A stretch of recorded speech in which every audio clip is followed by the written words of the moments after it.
we practice stretching out our middles. Remember, we don't want it just one sentence. We have to do every single step. Okay, so instead of saying, I went to the backyard and climbed a tree, I said, I opened the door and stepped outside. I saw my dad mowing. Then I ran through the yard to the tallest tree. I looked up to see how to climb it. I grabbed a branch and put my feet on the trunk. Next, I climbed higher and higher until I got to the top. Now remember, when we're writing, we also need to have time words. So like next and then are our time words. And remember, you have the yellow pages in your purple folder that have words you can use to write time, right? Those can help you. You know how to spell them. They're right there in your folder. Okay, then it was another one we stretched out. My dad and I went to the top of the water slide and then slid down. Instead of one sentence, we wrote all these sentences. My dad and I excitedly climbed the stairs. We climbed step by step, higher and higher. Then, there's one of the words, we finally reached the top and stood on the platform. When it was our turn, we sat down on the table. The lifeguard pushed us. We went down. I screamed and my dad laughed. So, instead of writing one sentence for the middle, I wrote like 6. Instead of one sentence for the middle, I wrote like 6. So you are going to practice writing your middle step by step. Tell what a character did in the story, small step by small step. Now, this story is about something that happened to us, right? That happened to you. So we're going to use the word I a lot in our personal narratives. What do we do with the letter I? What do we do, Gracie? Capitalize it. So remember that. Some of us are still forgetting that. The word I is always capitalized. So I'm going to write the middle of my story. What do I do before I start writing the middle of my story? I told you there's always something you do before you start working on your story. What do you need to do, Heather? Plan it out. Huh? Well, we already planned it out. What do I need to do? I said there's something you got to do, Gracie. Retell a story. Read it again. Not retell, but read it again. And then, Heather, we can plan it by our fingers, the step-by-steps if I needed to remember. But I remember that because I have here.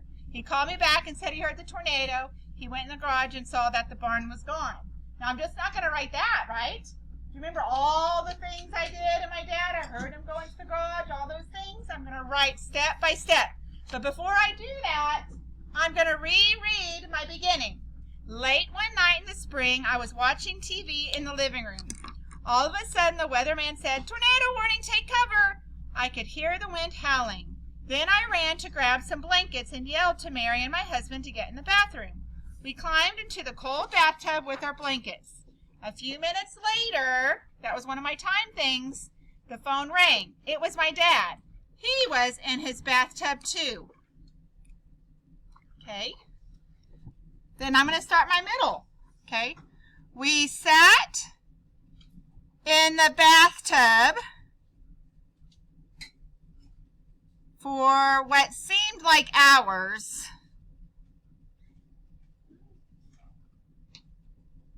But it was only minutes. That's the first thing that happened. This is my middle, remember? Then, I'm going to use a time word. The phone rang again.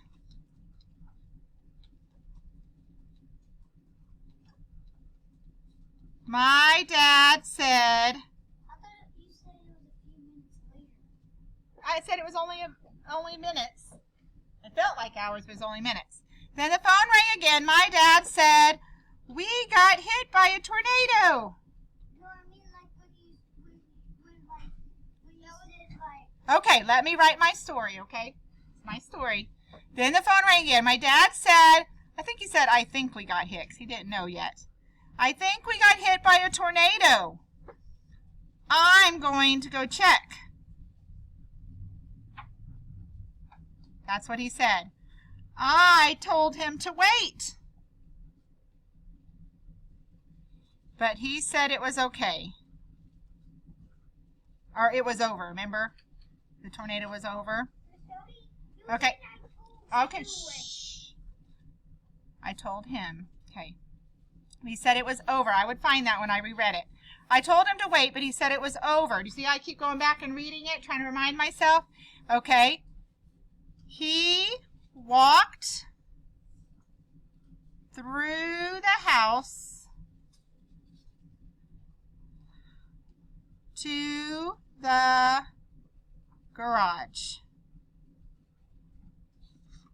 I heard him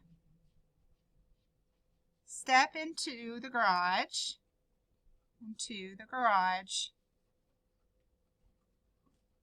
The garage is still here, he said.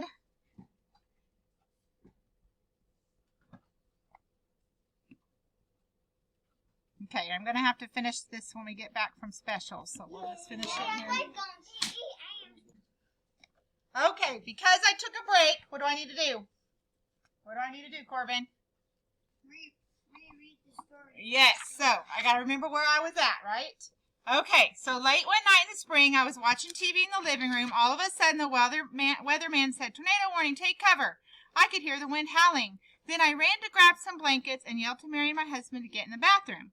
We climbed to the cold bathtub with our blankets. A few minutes later, the phone rang. It was my dad. He was in his bathtub, too. We sat in the bathtub for what seemed like hours, but it was only minutes. Then the phone rang again. My dad said, "I think we got hit by a tornado. I'm going to check." I told him to wait, but he said it was over. He walked through the house to the garage. I heard him step into the garage. "The garage is still here," he said. So next, okay, I heard him walk to the window. And what did he do when he got to it? Yes. "The barn is gone," he said.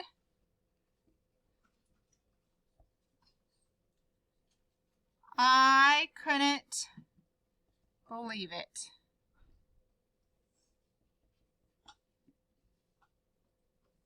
He said he could only see the truck. Oh, I remember something else that happened. Oh, yeah, let's write that. Turned around. Okay, so this is my middle. I just remembered something else, though, when he called me very first. Then the phone rang. My dad said, "I think we got hit by a tornado. Our electricity is out," he said. Okay, because remember it took about the big lightning pole. Okay, so what I could have said, when it said it was my daddy's in bathtub too, I could say he called me back a little later and said a tornado hit the barn and been done with it.